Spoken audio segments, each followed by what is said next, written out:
Hello everyone, welcome to complex engineering. तो अभी हम लोग फाइंड आउट करेंगे इलेक्ट्रिक फील्ड इंटेंसिटी या फिर इलेक्ट्रिक फील्ड का मैग्नीट्यूड किसी भी एक पर्टिकुलर पॉइंट पर। और वो जो पॉइंट होगा वो कोएक्सियल लाइन पर रिसाइड कर रहा होगा।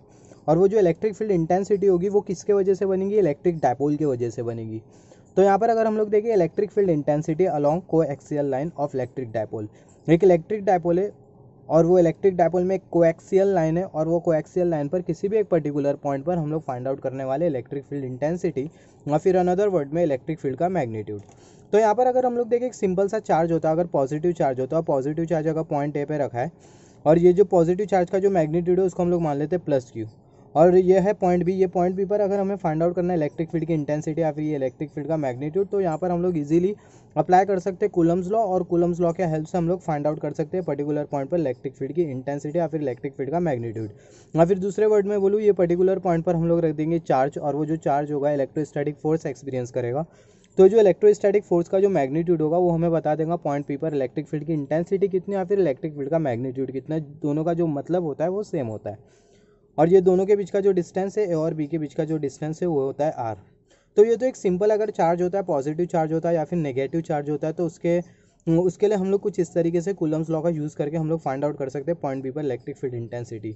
मगर इलेक्ट्रिक डायपोल के केस में पर्टिकुलर पॉइंट पर या फिर किसी भी एक पॉइंट पर इलेक्ट्रिक फील्ड की इंटेंसिटी या फिर इलेक्ट्रिक फील्ड का मैग्नीट्यूड फाइंड आउट करना इतना सिंपल नहीं होता है। तो हम लोग एक एप्लीकेशन कंसीडर करेंगे, मतलब हम लोग फाइंड आउट करेंगे इलेक्ट्रिक फील्ड की इंटेंसिटी किसी भी एक पर्टिकुलर पॉइंट पर, और वो जो इलेक्ट्रिक फील्ड इंटेंसिटी होगी वो इलेक्ट्रिक डायपोल की वजह से बनेगी। तो उसको फाइंड आउट करने के लिए हमें सबसे पहला पता होना चाहिए कि कोएक्सियल लाइन पर किसी भी एक पर्टिकुलर पॉइंट पर इलेक्ट्रिक फील्ड की इंटेंसिटी कितनी होती है। फिर उसके बाद इक्वेटोरियल प्लेन पर किसी भी एक पर्टिकुलर पॉइंट पर या फिर इलेक्ट्रिक डायपोल की वजह से इक्वेटोरियल प्लेन पर किसी भी एक पर्टिकुलर पॉइंट पर इलेक्ट्रिक फील्ड की इंटेंसिटी कितनी होती है वो भी हमें पता होना चाहिए। तो अगर हमें ये दो पता होता है तो हम लोग किसी भी एक पर्टिकुलर पॉइंट पर इलेक्ट्रिक फील्ड की इंटेंसिटी फाइंड आउट कर सकते हैं। तो सबसे पहला कोएक्सियल लाइन क्या होती है उसके बारे में हमें पता होना चाहिए। कोएक्सियल लाइन क्या होती है, तो एक एग्जांपल हम लोग सिंपल सा कंसीडर कर लेते हैं। ये है पॉजिटिव चार्ज और ये है नेगेटिव चार्ज।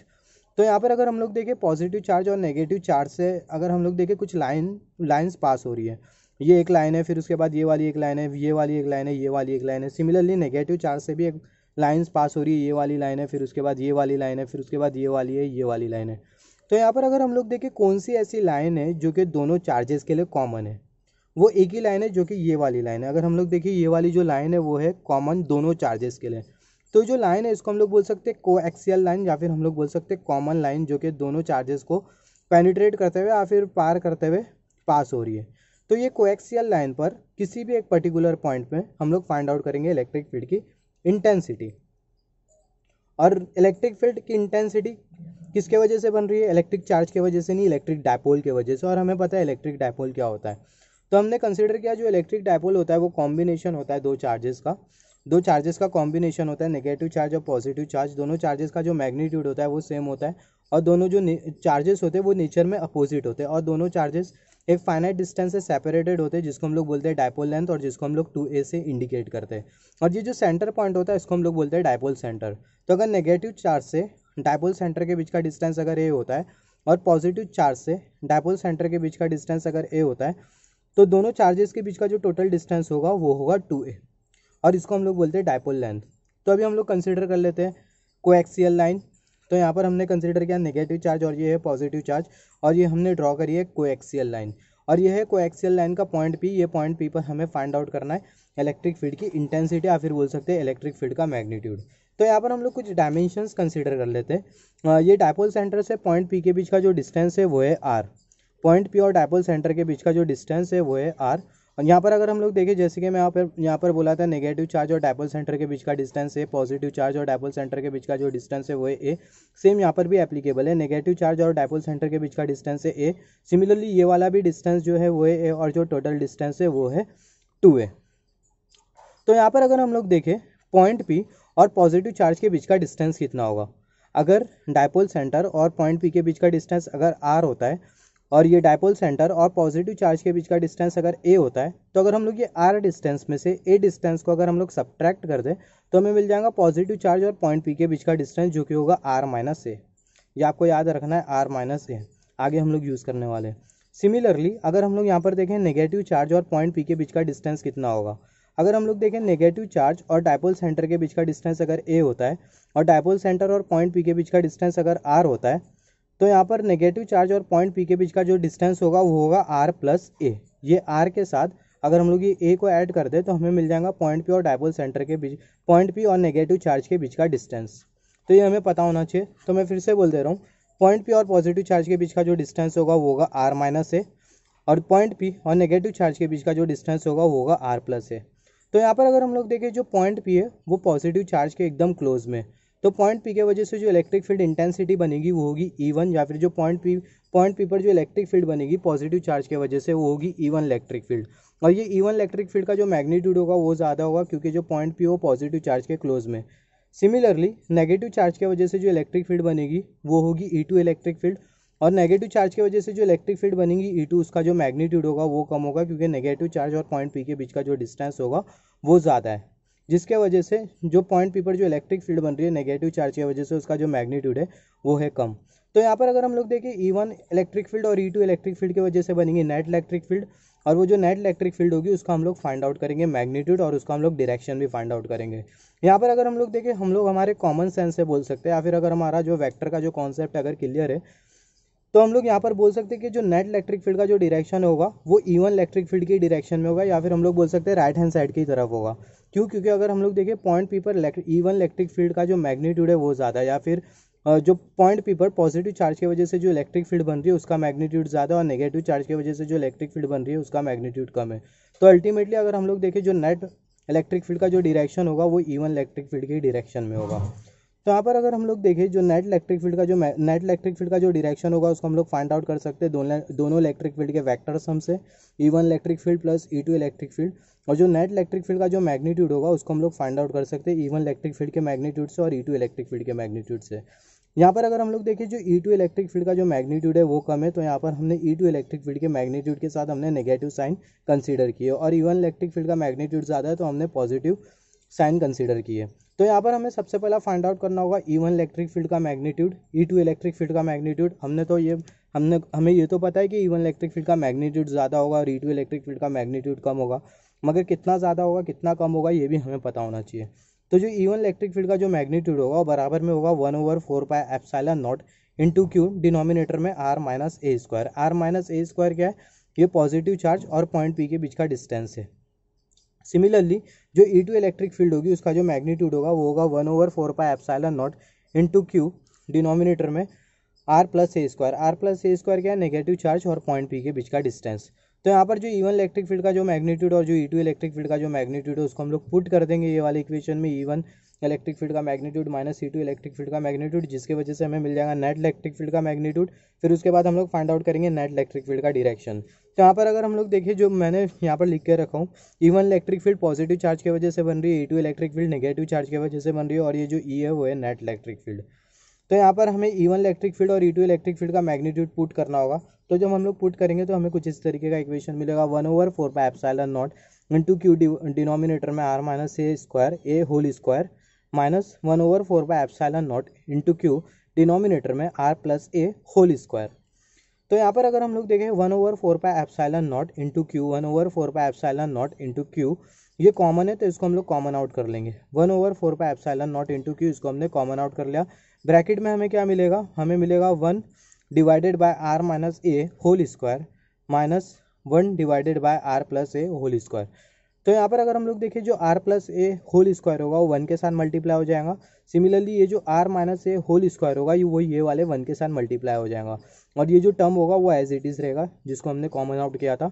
तो हमें मिल जाएगा r plus a whole square minus r minus a whole square, और डिनोमिनेटर का term as it is r minus a whole square r plus a whole square. तो यहाँ पर अगर हम लोग देखें जितने भी जो टर्म है हमें दिखाई दे रहे हैं r plus a plus b whole square के फॉर्म में। यहाँ पर अगर हम लोग देखें जो r plus a whole square है ये हमें a plus b whole square के फॉर्म में दिखाई दे रहा है। तो हमें पता है a plus b whole square क्या होता है? a plus b whole square होता है a square plus b square plus 2ab। Similarly यहाँ पर अगर हम लोग देखें ये वाला जो टर्म है वो है r minus a whole square के फॉर्म में, तो ये वाला जो टर्म है वो है a minus b whole square के फॉर्म में, तो हमें मिल जाएगा a square plus b square minus 2ab। Same logic हम लोग यहाँ पर लगाने वाले। तो यहाँ पर अगर हम लोग देखें r plus a whole square क्या हो जाएगा? अगर a plus b whole square a square plus b square plus 2ab होता है तो r plus a whole square हो जाएगा r square plus a square plus 2ar। Similarly ये जो माइनस साइन होगी वो एज इट इज़ होगी, हम लोग इसको इधर ही लिखेंगे एज इट इज़। सिमिलरली ये जो r minus a whole square होगा वो हो जाएगा r square plus a square minus 2ar। A minus b whole square होता है a square plus b square minus 2ab। Same logic हम लोग यहाँ पर लगाएंगे r minus a whole square के लिए, हमें मिल जाएगा r square plus a square minus 2ar। और जो डिनोमिनेटर का जो टर्म होगा वो हो जाएगा r minus a r plus a और दोनों का होल स्क्वायर। और ये जो 1/4 एप्सिलॉन नॉट इंटू क्यू है वो एज इट इज़ होगा। सिमिलरली उसके बाद वाले स्टेप में 1/4 एप्सिलॉन नॉट इंटू क्यू वो एज इट इज़ ही रहने वाला है। हमें ये वाला जो टर्म होगा उसको भी हम लोग एज इट इज़ कंसिडर कर लेंगे, r square plus a square plus 2ar। और ये जो माइनस साइन होगी वो भी as it is. Similarly r square भी वैसा ही रहेगा, मगर यहाँ पर अगर हम लोग देखें माइनस प्लस हो जाएगा माइनस और ये प्लस स्क्वायर हो जाएगा minus a square. Similarly minus minus यहाँ पर हो जाएगा प्लस और हमें मिल जाएगा प्लस 2ar। और जो डिनोमिनेटर का जो टर्म होगा वो ऐसे एज इट इज़ रहेगा। तो यहाँ पर अगर हम लोग देखें ऐसा करने से हमें क्या मिलेगा, ये आर स्क्वायर और minus r square, similarly plus a square minus a square cancel हो जाएगा और अल्टीमेटली हमें मिल जाएगा 4ar। और ये r minus a r plus a whole square क्या हो जाएगा, ये हो जाएगा r square minus a square whole square. तो यहाँ पर अगर हम लोग देखें ये जो 4 इंटू ए इंटू आर है, ये जो 4 है इसको हम लोग 2 बार 2 में स्प्लिट कर लेंगे। ये हो जाएगा इलेक्ट्रिक फील्ड का मैग्नीट्यूड, ये हो जाएगा नेट इलेक्ट्रिक फील्ड का magnitude. I hope it is clear enough. तो यहाँ पर अगर हम लोग देखें ये 4 इंटू ए इंटू आर, ये जो 4 होगा इसको हम लोग 2 बार 2 में स्प्लिट कर लेंगे और एक जो 2 होगा उसको हम लोग क्यू के साथ कंसिडर करेंगे और जो दूसरा वाला जो 2 होगा उसको हम लोग ए आर के साथ कंसिडर करेंगे। तो ये जो 4 होगा, फिर से रिपीट कर रहा हूँ, इसको हम लोग 2 बार 2 में स्प्लिट कर लेंगे या फिर 2 बार 2 में कंसिडर करेंगे। और एक जो 2 होगा उसको हम लोग क्यू के साथ कंसिडर करेंगे और एक जो 2 होगा उसको हम लोग ए आर के साथ कंसिडर करेंगे, जिसके वजह से जो इलेक्ट्रिक फील्ड का जो मैग्नीट्यूड होगा हमें मिल जाएगा 1/4 epsilon naught 2q into 2a into r, denominator में r square minus a square उसका भी होल स्क्वायर। तो यहाँ पर अगर हम लोग देखें जो q इंटू 2 है वो है इलेक्ट्रिक डायपोल मूवमेंट, और जो इलेक्ट्रिक डायपोल मूवमेंट होता है उसको हम लोग शो करते हैं p से।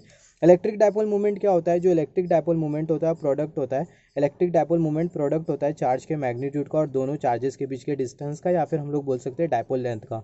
तो यहाँ पर जो q इंटू 2a होगा वो हो जाएगा p के बराबर में। तो अल्टीमेटली हमें जो इक्वेशन मिलेगा वो मिलेगा 1/4 epsilon naught into 2 into p into r, denominator में r square minus a square उसका भी होल स्क्वायर।